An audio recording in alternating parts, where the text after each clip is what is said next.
episode of the Walking With You podcast. I am your host, Dina Adams, and I am here today with the incredible Janine Bolon out of Colorado. And I have to say, I haven't known Janine very long, but when I first heard her voice, I knew instantly that I had heard her somewhere because we're both in Colorado. And little did I know she was actually on the radio. Many times I've heard her voice.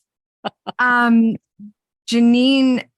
the few times I've gotten to meet her and be in a room with the greatness of this group of people that I'm a part of, there's always so much grace that comes out of her. And there's this passion and love and grace, and she will kindly tell you what will help you take the next step, what will help you keep moving forward from where you are. Because she thinks and shows up in the world in a way very different than most people I know. And I don't know if that is because of that scientist part of her, or if it's that, she's a mom to everybody and the sister and the, let's have a great time and love life. And I'm not that way. I'm a very rigid, very, very head down. I'm not like the jokester or have fun. I don't know how to have fun. My family will tell you that. I don't know how to, if it's up to me, there is none to be had because I don't understand that. To me, fun is like organizing and color coding and all those things. My family's like, no, you want fun. You want intentionality. You want that side, that's Janine all the way. So Janine, thank you so much for honoring us with being here today and sharing your story. I'm so thrilled to be here. And thank you so much for inviting me, because I wouldn't be here if you didn't invite me. You are very welcome. So first I want to get started with you just sharing who you are, what you do, and who you serve in your business. So as the lovely Dina had to say, what we're doing here is a walking with you kind of podcast. So I think the most important thing to know is I'm a human being on planet Earth, and I'm the third rock from this little tiny sun. And we are in the Milky Way galaxy. And that place is like smallest type of galaxy humans even really look at is the Milky Way. When the Hubble telescope was first launched, I remember I cried. We were finally going to be able to see the stars in a way we'd never seen. And then it needed contacts. Remember, they had to send up a second shuttle because the telescope didn't work. And they sent up a man who was a neurosurgeon.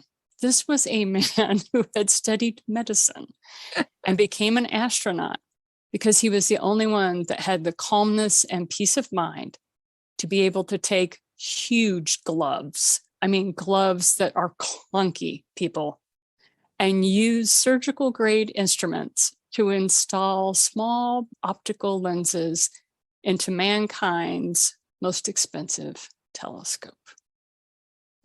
And he did it.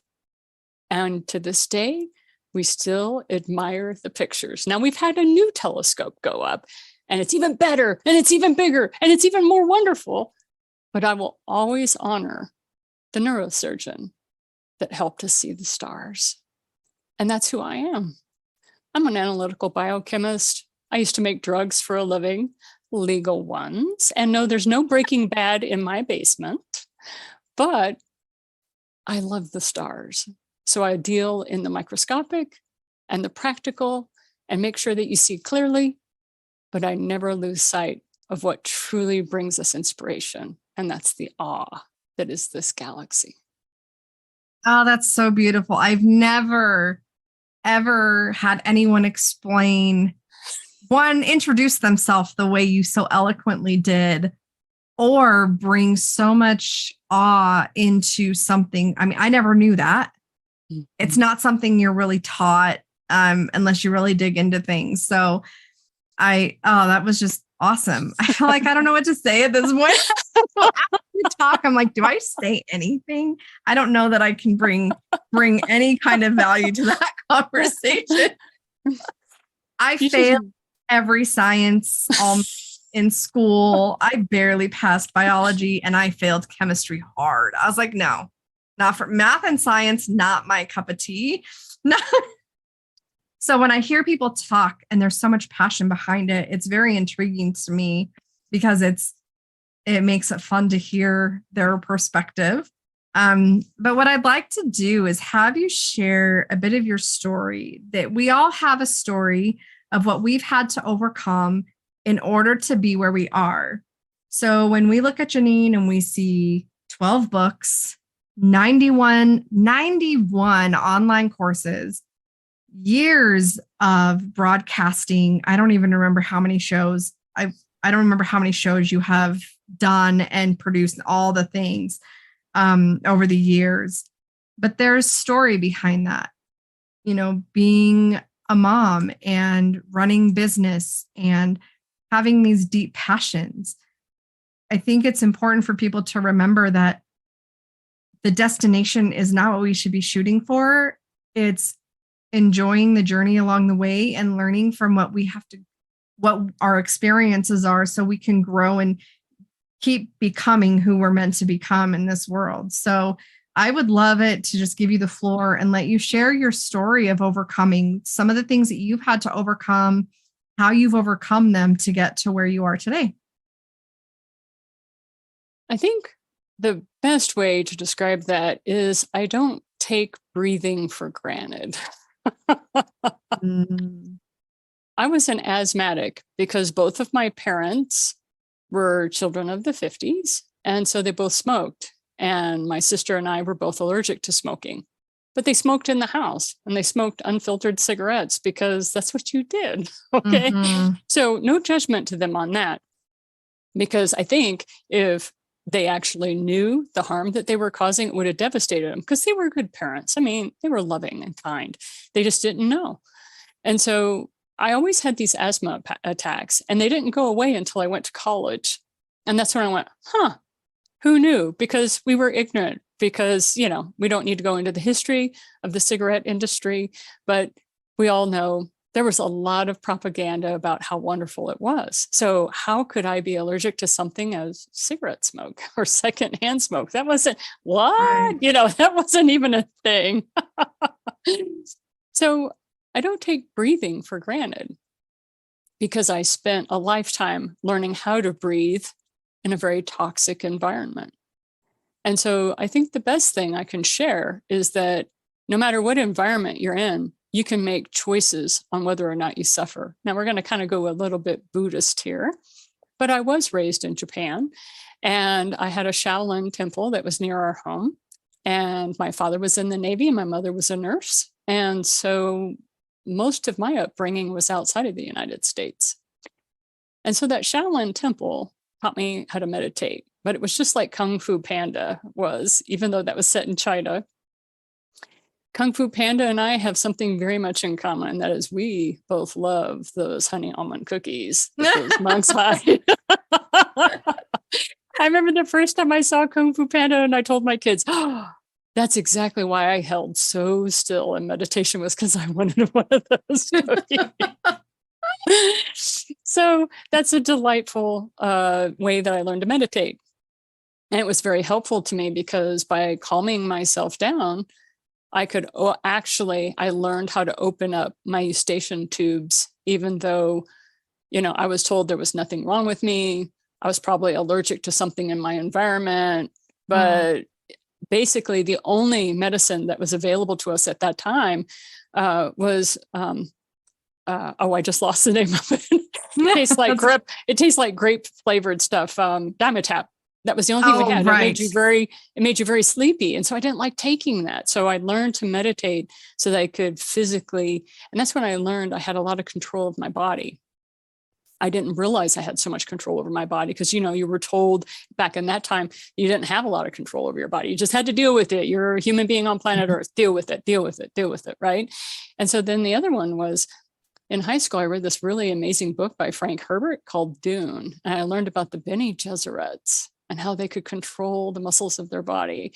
And I think I used the mantra that they had for fear and how fear was the mind killer. I don't know how many times, but I never got to meet Frank Herbert, but if I had ever met him, I would have thanked him for that, because he kept me alive, because I would calm my heart rate down and I would meditate anytime I started having asthma attacks, because the only thing they had were inhalers that would wire me up so badly that I couldn't sit still and I was strung out, or Dimetap. These were my options. Strung out or wiped out, you're, in a coma. Correct. So right? Like, it's there you go. awful. So to me, I do not take breathing for granted. That's such an amazing story. I did not know that you spent most of that time growing up in Japan. That is something we have in common. Is my dad was also Navy.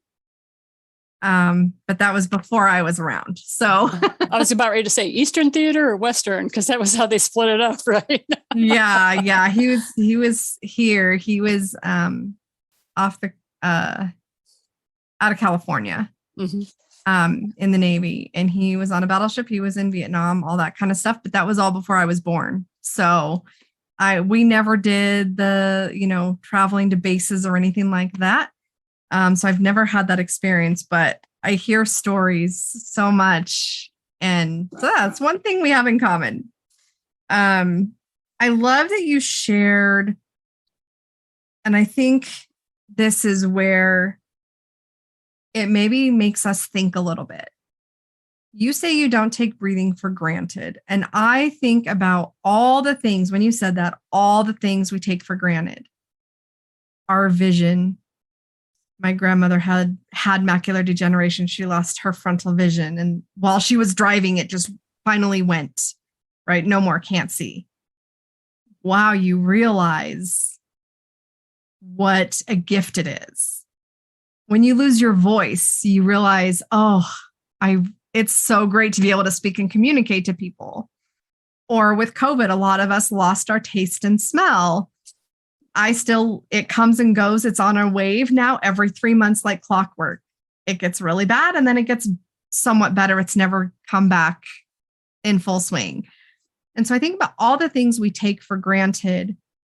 And as we are working on building our businesses, as we are entrepreneurs, we are parents, we are spouses, we're living our life where, like you said, you grew up in the Buddhist faith, and, all the things all the rituals, or I shouldn't say ritual, is probably a bad word to use, but like all the things that we do in our faith with the prayer and the meditation and all of the things that we devote our time to, how much of it we actually take for granted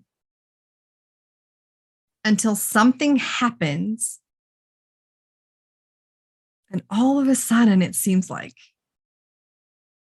we now realize how important that thing was for us. And as you were talking about taking for granted, you don't take for granted breathing. I think about what you do. If you had not been able to work through and overcome the breathing, to be able to do all the courses and to speak the way you do and run the podcasts and do the broadcasts on the radio, all of those things, none of those things would have been an option.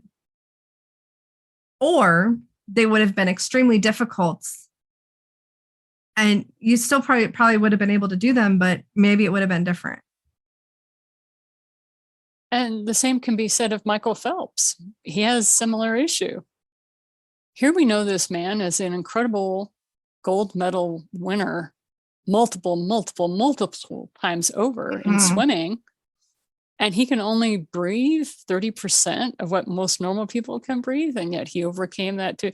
So I bring up Michael Phelps because when I heard about his breathing issue, I'm like, yeah, when you have issues with breathing, which I don't anymore, but when you struggle with that at some point, you get to a point where you had to look death in the face multiple times. I know Michael Phelps has. He doesn't talk about it, but I'd love to have a little conversation with him and say, so how many times have you stared death in the face? And he would look at me, because anybody who's had any kind of breathing issues, there are those nights where you would wake up and you are unable to breathe. And so you just don't take it for granted. And so that's one of those things where when you've had to stare death in the face, you can make it a friend or you can make it an enemy. In my case, I made it a friend. I was like, okay, well, if it's my time to go, then at least I want to see what's on the other side. And so I had several experiences that were very mystical, metaphysical, whatever you want to call it. And they weren't near death experiences like some people talk about NDEs. Mine were, I was struggling to breathe. And in order to distract myself, death would take me on trips. And when I would come back, I'd be wheezing and all that, but I would be breathing again. So I know there were many times where I probably had moments where the body was inert, but it was because I also knew that I wasn't done living yet.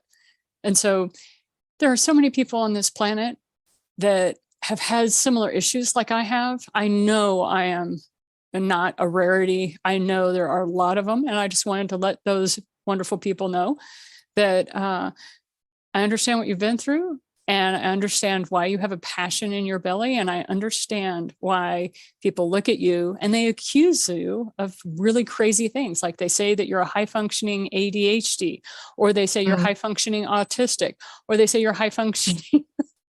High functioning is that word, right? High functioning, meaning, would you slow down and stop moving because you're making me tired just thinking about all the things that you do. Mm-hmm. And I wanted to let you know, I understand what drives you. And that is, life is precious. Yeah. Life is to be cherished, but we don't relax the way other people relax. It's kind of like the Matrix, where the old man says, I have a hard time sleeping. I figure I was asleep the first 18 years of my life. I'm done sleeping. Same thing. I really like that. Our son had asthma. Our youngest son had asthma growing up, and it was devastating. And I felt so helpless watching him go through these bouts of coughing to the point that he would throw up because he couldn't breathe. And, we did everything. We did all the things all the time. But it really changed so much for his world. And I didn't get asthma until I moved to Colorado, and I just never adapted. Apparently, I get what they call activity induced asthma, where my lungs just like, nope, we're done. We're not doing this. It's not happening. And so I can relate watching someone go through that versus going through it myself, to the point of feeling like, oh my gosh, I can't breathe. I don't know what to do. I've done everything. And I think there's so many things in life that happen in our environments based on the choices that we make that make us think, I'm done. I don't have anything left in me. And so I know you have so much wisdom to share, and I would really like, because you mentioned it earlier, like we have a choice about our environment, right? We get to choose whether or not it fuels us or stops us. I am one of those people that when I come up against resistance, it is not something that fuels me at all. If it debilitates me and shuts me down instantly. But I'm a very entrepreneurial spirit. I am full of love and optimism and passion. And so what's happening to me when this feeling comes over me that I can't do anymore, and I feel debilitated and I hit this brick wall, I don't get when a lot of people say, oh, when people say I can't do it, or when I come up against opposition, it just pushes me harder. It doesn't do that to me. It shuts me down. And I have to mentally climb through all of this to find an ounce of action for myself, as where other people are like, okay, I'm going full speed ahead. And I'm like, where is this all coming from? And you talk about all of this, and I would love for your perspective to share, like, how do you, when you're coming up against all these environmental things that can stop us in our tracks, what are some tools or skill sets or coping mechanisms, or whatever you want to call them, that you've done in the past or that you currently use that help you keep moving forward when you get to those moments where you're like, this, here's a stuck point, here's a brick wall, here's a big massive boulder, and I don't see a way around it? To harken back to the point of where I was talking about your environment, you choose whether or not you want to suffer. is what I mean. The Buddhist mindset is you choose whether or not you're going to suffer and if you're going to make everybody else around you suffer because you're in a toxic environment or not. And so I like to use airports as an example because I travel quite a bit. And when they cancel a flight, I love looking at the different people and how they handle it. You have the ones that immediately get on the phone and start complaining up one side and down the other. And then you have the other people that were like, oh, good. I wanted to get to know you better anyway. And they take off and go grab a coffee and get to know each other better. And they take advantage of it. But when it comes up to a lot of resistance, please realize, thank goodness for those competitive personalities. Competitive personalities go up against a boulder, go up against that brick wall and go, I will scale you. They're the ones that make it to the top of Everest. They're the ones that achieve what others can't, and they're saluted and they are honored and they are rewarded for their hard work. But you and I made a choice. We were done with working hard. Remember, just because we were trained that way doesn't mean so we were done. So our personality type and our life journey is to make sure that as we move through that life, that we don't allow ourselves to suffer needlessly, right? And the way you suffer needlessly is by trying to control that which cannot be controlled, which means everyone on planet. Like that's 8 billion others that are floating around a planet, and that's just the humans, right? That's just humans. That's just the humans. This planet is crawling with life, right? So how much control do you think you have of all that? You don't. So I highly recommend for those that when you meet up with resistance, go take a nap, go meditate, go take a walk, get away. Because if you're meeting resistance, it means you're going down a path that's going to require work, hard work. Now, it's not the same as if you're trying to learn a musical instrument. There, it's not hard work. It's you're training yourself to do something you've never done before. So you realize you need practice. Practice is not work, right? Practice is I want to improve. I want to grow. I care to expand. I want my skill sets to be more. So that is not work. That's expansion. That's growth.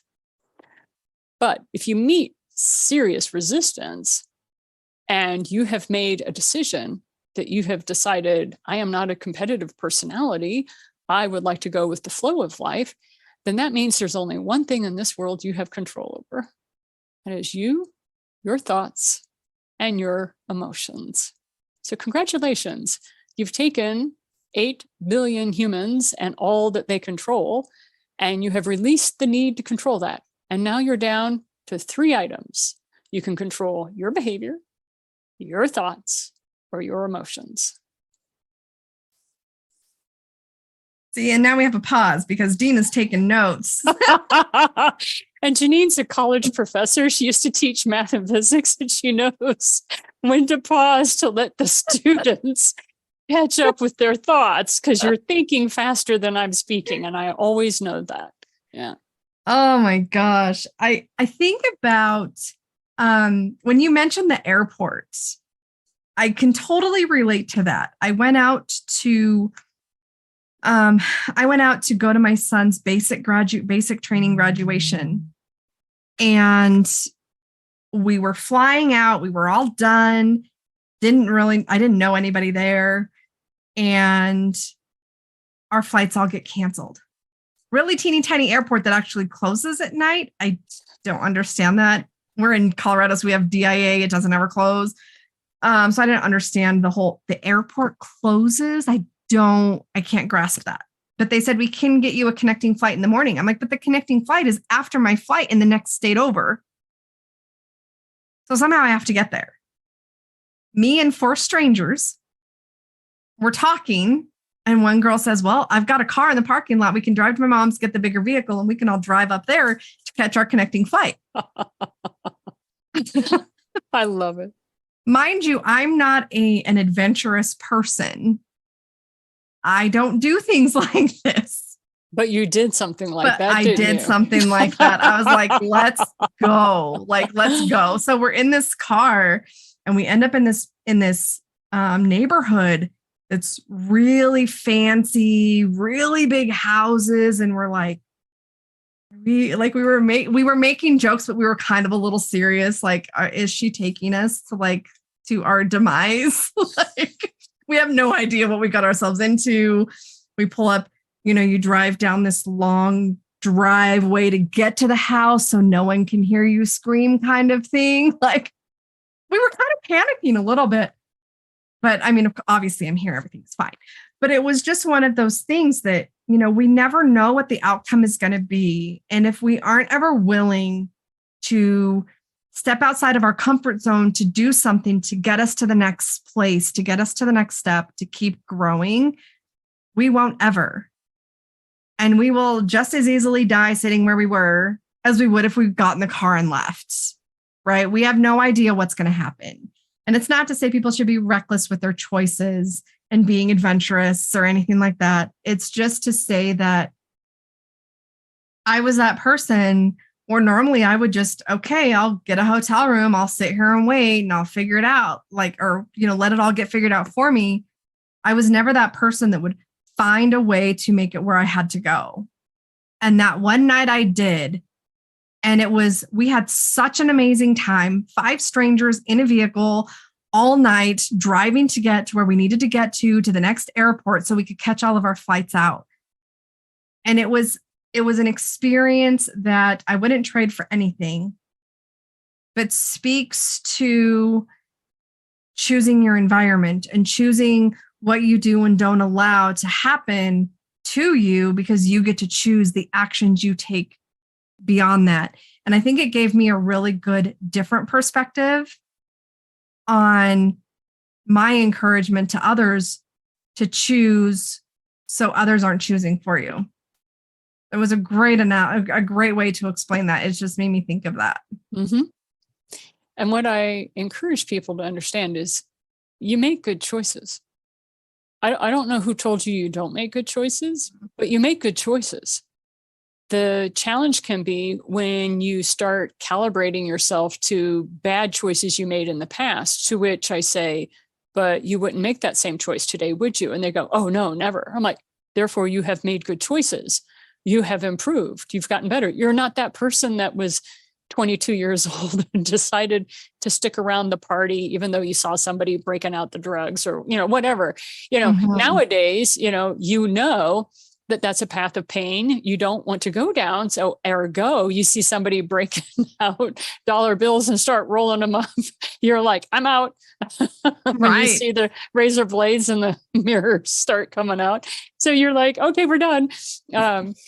You walk out of those situations. And so most people don't have to get to that extreme. All right. So I highly recommend to a lot of my students, I say, start writing down, I make good choices. I trust myself to make good choices.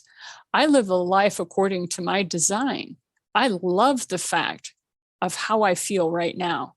Right now, I feel content. Right now, I feel like I'm in control. And so you just have this conversation with yourself and you just state facts, and it's not emotional. You're not trying to do anything. You're just trying to bring yourself to what they call your center. You're coming to your center. You're coming to who and what you really are.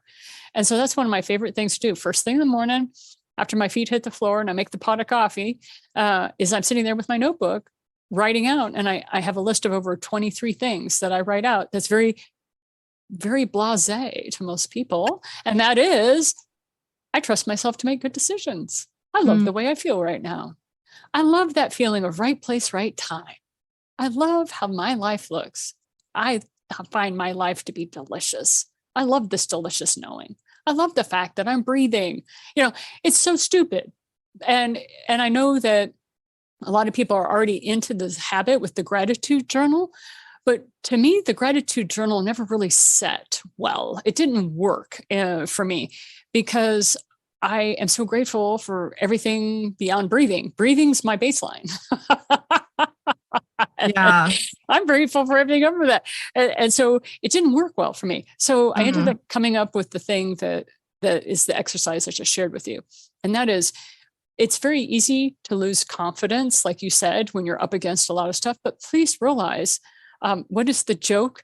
The only one who's 100% confident are the psychopaths or sociopaths or something like that. I'm going to bungle that joke, but it's like the only people on the planet who are 100% confident are those we really don't want running around.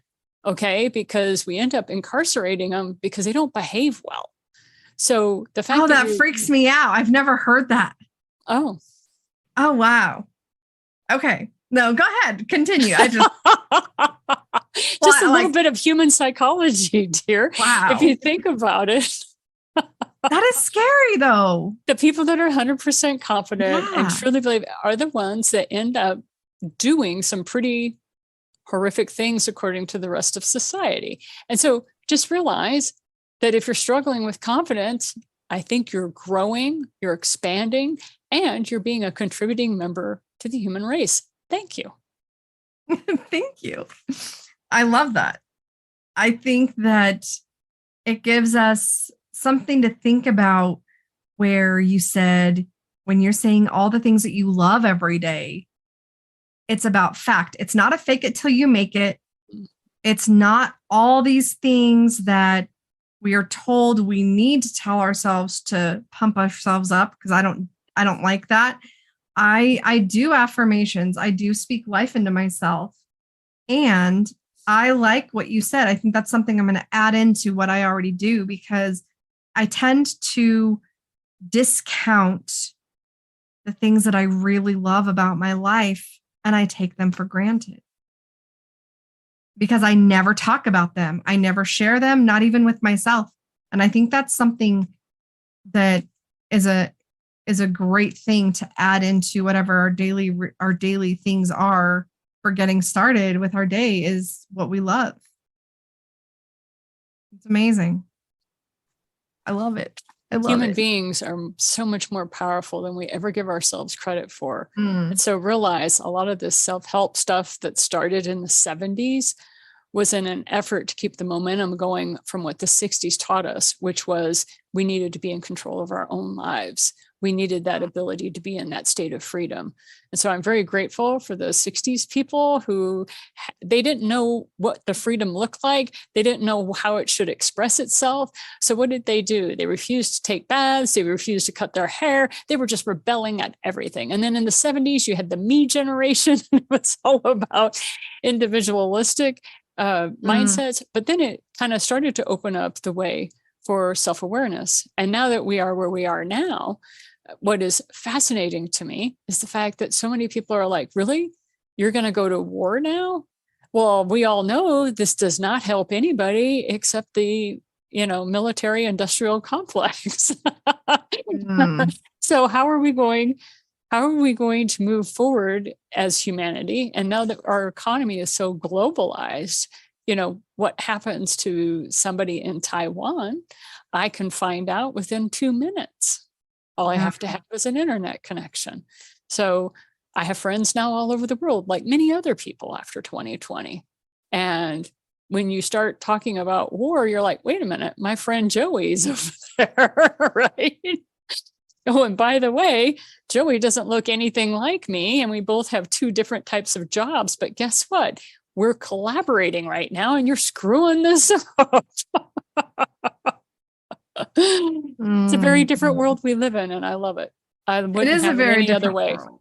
That is true. It's a very different world. And I think it's almost feels on a daily basis, it's ever changing so fast anymore than it used to. So Janine, thank you so much for being here and sharing your wisdom and your insight and your greatness with us today. I really appreciate your time. It's always a delight to be invited to be able to speak. And so I am honored to have this sacred space. Thank you very much for your time. That was so amazing. And I just realized, so I'll have to cut this into the podcast part. I just was so in awe listening to you. So Janine has shared a link below for those of you that want to get connected with her and learn more about her. You can join her open Friday coffee, which I have had the pleasure to attend. And it's a great space. Come in, get to know her, learn her community. Her website's below. How you can connect with her is there. And if at any point you felt and believe, like I did, that Janine had so much greatness to share this out with those in your world so you all can share her greatness together. And thank you so much for listening. There we go. Now I can finish up though. I'm like, I always forget to do the ending because I get so intrigued with everything going on. Before you go, because I know we're close on time, Yeah, but I'll read you. This is for you. I'll read this for you, okay? Because you want to do something new and different, and so I'll record it for you. I trust myself to make good decisions. I will always be abundant. I'm living my best life. I am thankful for how I feel right now. I'm making good decisions. I'm thankful for who I am right now. I'm thankful for who I be. I'm thankful for my point of attraction. I'm thankful I know this stuff. I'm thankful for my inner being that is aware of me. I feel happy and I enjoy what I do. This is such a delicious life I am living. I really like this delicious knowing. I'm excited by what's going to unfold. I'm excited by the possibilities and the potentials. I love the feeling of receiving and being in alignment. I adore the trust people have in me. I love the feeling of right place, right time. I'm thankful for the spiritual, mental, emotional, and physical health I have. I'm thankful for my thriving life. Attract, attract, attract.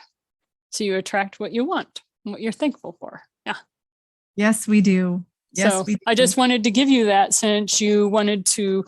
Not all of those statements will be appropriate for you or your life. It won't be in harmony with where you're going. And that's not the point. The point is that's my stuff. But if any of those sentences can inspire you to create your own, I would love for you to be able to, at one point, share that back with me someday and say, hey, these are mine. Thank you so much for being willing to share that with me. That really means a lot to me. Yeah. Well, you're willing to improve. Are you kidding? Of course. I'll be glad to share that with you. Every day, every second. Like, what did I do wrong? And how do I do better? And, all the things. It's a craziness. I think it's an addiction. So last little bit, and that is you can't get it wrong. Did you know that? Has anyone ever told you that? Mm-mm. You can't get it wrong. You can't get it wrong because you're breathing.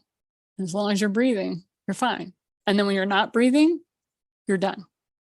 So you can't get it wrong. That whole right, wrong thing, that's the ego. Yeah. So I just wanted to share that with you. Anyway, dear one, you take care of yourself and thank you. And we will chat again very soon, I'm sure. Yes. Take care. Thank you. Bye-bye. Bye.